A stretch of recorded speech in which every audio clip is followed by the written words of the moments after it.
sarwa edi obro marwata tinulu kadya narendra tama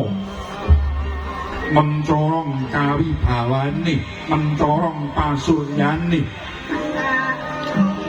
saya caket anggene radya temanten putri genyor saha prapekirawonya kang kakung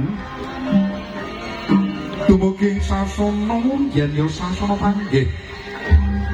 tumuli temanten saribet kandheng nggih nyulumaku samya apago tingal kanthi tempo ing catur pandulu catur papat pandulu pandeleng netra mripat sumuseping sanubari nambaran rasa tresna suci kang nyawiji lebda nggeni samya ludinulundeng tinandeng